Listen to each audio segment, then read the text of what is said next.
आज शाम को मैं आप सबों के लिए जो वचन तैयार की हूँ और उसका शीर्षक चुनी हूँ सोने का बछड़ा। सोने का बछड़ा। और इससे आप लोगों को मालूम हो गया कि मैं किसके बारे में बोलने जा रही हूँ। और ये जो आज मैं बोलने जा रही हूँ या निर्गमन का 32 का 1 से 6 में मिलता है। और इसको हम नहीं पढ़ेंगे पर आप खोल सकते हैं निर्गमन 32 का 1 से 6। और मैं यहाँ आप लोगों को बताना चाहती हूँ कि मूसा की गैर हाजिरी में सारी न्यायिक व्यवस्था का अधिकार हारून के पास था। यहाँ पर जब मूसा और पूरा इज़राइलियों के साथ ये लोग कहाँ थे? सिनाई पर्वत के पास थे। और परमेश्वर क्या किया? मूसा को सिनाई पर्वत पर बुलाता है। और जब उसको सिनाई पर्वत पर बुलाता है, और क्यों बुलाता है कि परमेश्वर उस मूसा को 10 हुक्म के 2 पटियाँ उन्हें देना था। और जब वो परमेश्वर के पास सिनाई पर्वत पर गए तब 40 दिन और 40 रात बिना खाए पिए मूसा उस सिनाई पर्वत पर परमेश्वर के सामने उपस्थित था। और जब मूसा जब पर्वत पर चले गए तो उसके जगह क्या करते हैं? जो बोले सारी न्यायिक व्यवस्था का अधिकार उनका बड़ा भाई हारून उसके पास था। उनको सारे लोगों का देखभाल करना था। मूसा जब सिनाई पर्वत पर परमेश्वर के पास गए हुए थे, एक बड़ी भीड़ हारून के तंबू के चारों ओर इकट्ठी होकर यह मांग करने लगी, हमारे लिए देवता बना कि वे हमारे आगे आगे चलें।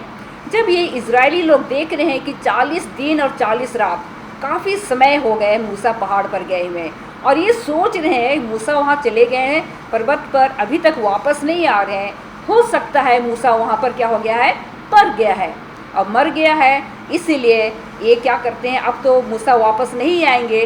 तब ये हारून उसके पास जाते हैं, उसके तंबू के चारों ओर वो भीड़ लगाते हैं, इकट्ठे हो जाते हैं और ये मांग करने लगते हैं कि हमारे लिए एक क्या बना? देवता बना, और ताकि ये देवता वो हमारे आगे आगे चले। जिस रीति से परमेश्वर उनकी अगुवाई कर रहा था, हम जानते हैं कि किस रीति से दिन में बादल का खंभा बन करके और रात को आग का खंभा बन करके उनके आगे आगे चलता था। इसी रीति से वे सोचने लगे कि अब तो मूसा आएगा नहीं और परमेश्वर भी नहीं आएंगे, फिर हमारे लिए क्या कर? एक देवता बना जो हमारे आगे आगे चल सके और वो हमारी अगुवाई कर सके। ऐसे संकट की घड़ी में एक ऐसे व्यक्ति की ज़रूरत होती है जो दृढ़ निर्णायक और अदम्य साहस वाला हो। तो इस समय जब ये सारे भीड़ हारून को क्या कर रहे हैं? बहुत ही परेशान कर रहे हैं, तंग कर रहे हैं और कह रहे हैं कि हम नहीं जानते, हमारे लिए एक देवता बना जो हमारी अगुवाई करे। और बोलता है ऐसा बहुत ही हारून के लिए एक बहुत ही संकट का समय था। और ऐसा समय एक ऐसा व्यक्ति की ज़रूरत होता है जो दृढ़ निर्णय करने वाला व्यक्ति, और उसमें बहुत ही गहरी साहस होने की ज़रूरत हो। एक ऐसा व्यक्ति जो ईश्वर के सम्मान को व्यक्तिगत सुरक्षा जीवन से भी बढ़कर जाने, और ऐसा मनुष्य होना चाहिए जो परमेश्वर का सम्मान करने वाला, इज्जत करने वाला और व्यक्तिगत सुरक्षा उस चीज़ को वो महसूस कर सके और जीवन से भी बढ़कर जाने बोलता है। लेकिन हारून पीछे हट गया। जब ये लोग बहुत ही तंग करने लगे, बहुत ही शोर मचाने लगे, हारून क्या हो गया? वो दुखी हो गया, परेशान हो गया कि मैं क्या करूं। पर ये क्या कहता है? परमेश्वर के सामने से वो अपना कदम को पीछे कर लेता है और इन लोगों का बातों को वो क्या करता है? सुनता है। और बोलता है कि फैसले की घड़ी में उसके डगमगाने और घबराने से लोगों की हिम्मत बढ़ गई और ये सोचने लगा कि मैं करूं तो क्या करूं। वो लोगों के सामने घबराने लगा, उसका विश्वास डगमगाने लगा। और जब लोग इसको देखते हैं तो वो क्या करते हैं? उनका साहस और भी ज़्यादा बढ़ गया कि देखते हैं कि हारून क्या हो रहा है? बहुत ही कमज़ोर पड़ जा रहा है, वो घबरा रहा है, उसके विश्वास डगमगा रहा है। हारून को अपनी जान का खतरा हो गया और सोचता है कि अगर मैं उनके लिए जो उनके लिए देवता नहीं बनाता हूँ तो हो सकता है ये मुझे नहीं छोड़ेंगे, शायद मार भी डाल सकते हैं। और प्रभु परमेश्वर के सम्मान के लिए खड़े होने के बजाय उसने लोगों के सामने हथियार डाल दिए। और यहाँ पर परमेश्वर के सामने बहुत ही इज्जत के साथ और विश्वासता के साथ उसको खड़े रहना चाहिए था, लेकिन क्या करता है, लोगों के सामने वो क्या कर दिया, वो हथियार डाल दिया और उनकी बात मान ली।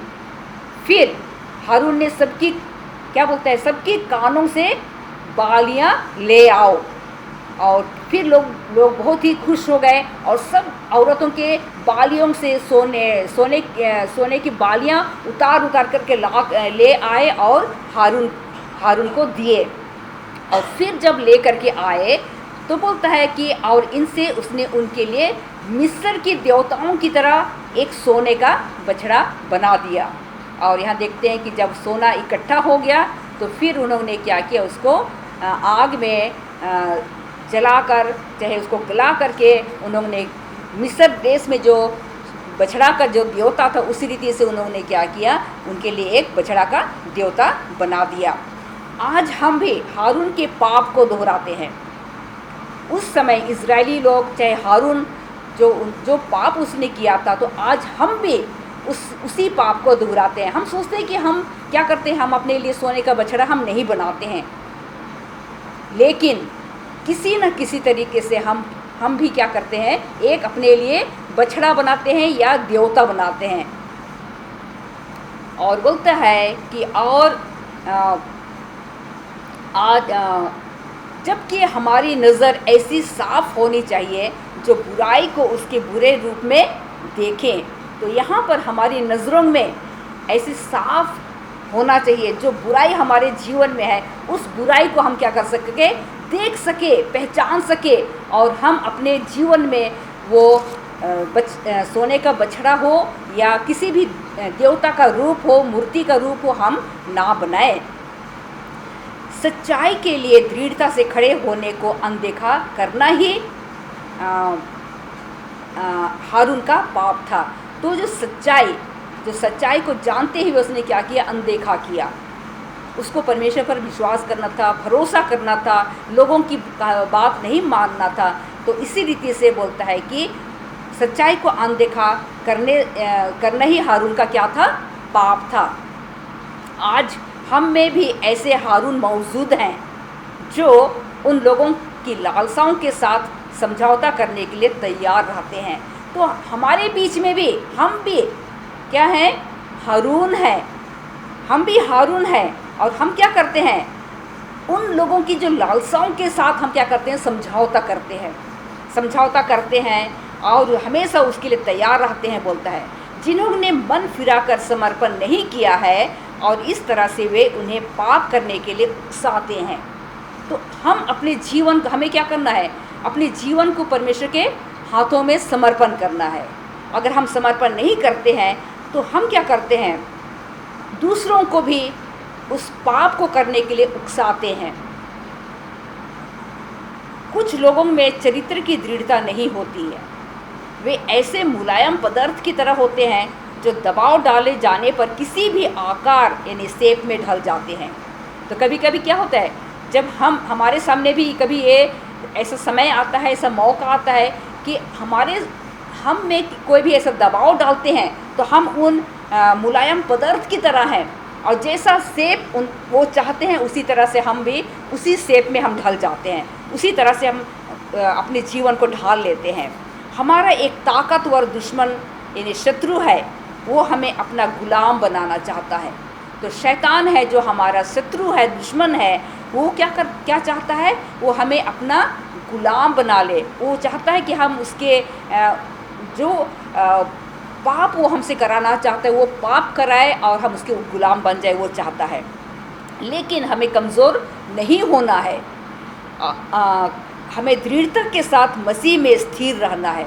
तो जब हम अपने जीवन में और अपने जीवन को परमेश्वर के हाथों में समर्पण कर देते हैं, अर्पण कर देते हैं, समर्पित कर देते हैं, तो हमें घबराने की ज़रूरत नहीं है। हमें उस विश्वास में दृढ़ता से क्या रहना चाहिए, खड़े रहना चाहिए, और हमें स्थिर रहना है। बोलता है अगर हमारा भरोसा या विश्वास डगमगाएगा तो हम भी अपने लिए एक सोने का बछड़ा बना लेंगे बोलता है।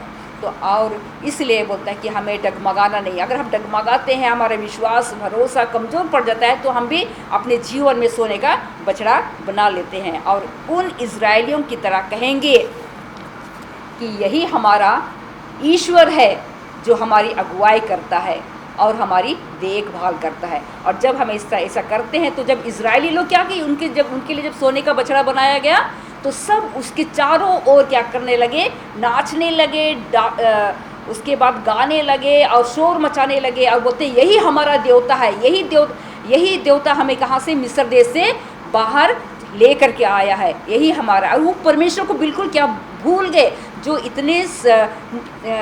इतने मुश्किल के साथ परमेश्वर ने उनको मिस्र देश से बाहर निकाला और लाल समुद्र पार करके भी उनको ले आया, हर तरह से उनकी रखवाली की। और थोड़े से समय के लिए वो लोग परमेश्वर को क्या करके भूल गए और उस देवता को, जब देवता उनके लिए बनाया गया तो बहुत खुश हो गए और नाचने डेगने लगे और बोलने लगे कि यही देवता हमारा है, यही परमेश्वर हमारा है जो हमें मिस्र देश से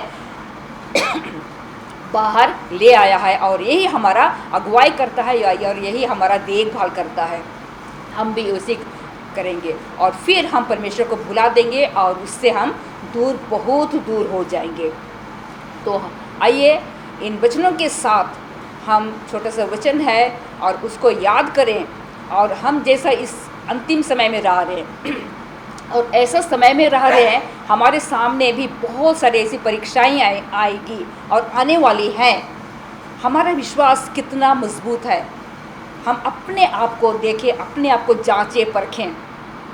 क्या हम उस समय जब हमारे सामने ये प्रॉब्लम्स आएंगे, क्या हम विश्वासता के साथ हम परमेश्वर के सामने खड़े रह सकते हैं? क्या हम अपने विश्वास में हम स्थिर रह सकते हैं? क्या हमारा विश्वास डगमगाएगा नहीं? अगर हमारा विश्वास नहीं डगमगाएगा तो परमेश्वर हमें बहुत आशीष देगा और हमें अपने साथ जो वादा उसने हमसे किया है उस अनंत जीवन देने के लिए वहाँ हम जाएंगे। लेकिन अगर हमारा विश्वास डगमगाएगा, हम लोगों को देखेंगे, हम घबराएंगे, तो हम भी क्या होता है कि हम अपने लिए इसी तरह से जैसे इज़राइलियों ने किया था, हम परमेश्वर को भुला देंगे और हम क्या करेंगे, अपने लिए सोने का बछड़ा बना लेंगे और क्या बोलेंगे, यही हमारा क्या है, परमेश्वर है, यही हमारा अगुवाई करने वाला है। तो आइए हम अपने अपने मनों को और भी विश्वास में स्थिर करें, दृढ़ करें और हम कोशिश करें कि हम जो मर्जी हो जाए हमारे सामने, हम अपने विश्वास से कभी ना डगमगाएं। Thank you.